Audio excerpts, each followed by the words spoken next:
Pati traffic sa Metro Manila tila nakabakasyon ngayong Pasko. Pero ang talagang nakapagpangiti sa marami, mga tagpo ng pagtutulungan dala ng Christmas spirit.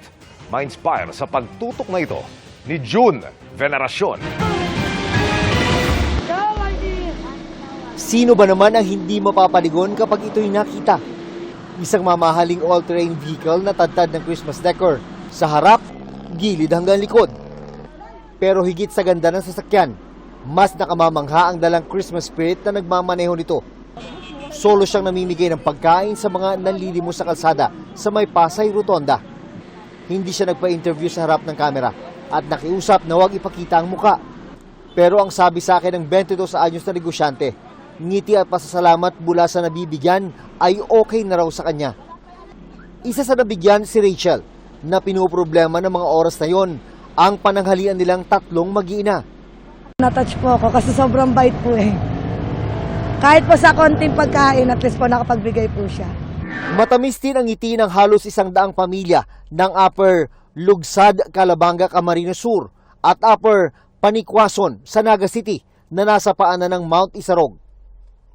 Muli kasi silang binisita ng mga Santa hikers na bukod sa mga dalang laruan, damit at pagkain, nagbigay din sila ng kasiyahan sa mga residente sa lugar.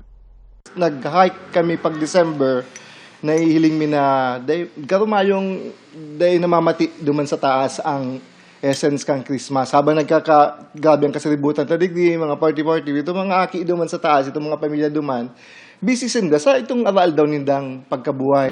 May dalang ngiti rin ang traffic sa EDSA na naging kasing kahulugan na yata ng siksika ng mga sasakyan. Pagmasdan ng pinagkaiba ng traffic noong December 15 at ngayon sa EDSA Mandaluyong. Inurasan namin ang biyahe mula Taft Avenue hanggang Monumento na sa ordinaryong araw ay pwedeng abutin ng higit 2 oras ang biyahe. Mula EDSA Taft hanggang dito sa Monumento, ang aming travel time mahigit 38 minutes. Kung ganito ba naman lagi sa EDSA, sana araw-araw Pasko. Saktong-sakto ang ganitong traffic sa mga nag-iikot at gustong bumisita kay Ninong at Tinang.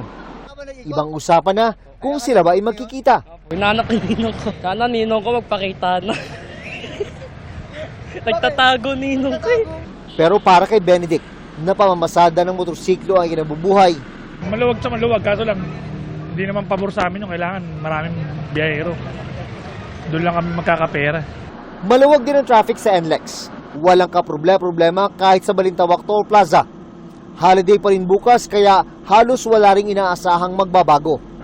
Pero pagkatapos, tiyak balik na naman sa katotohanan.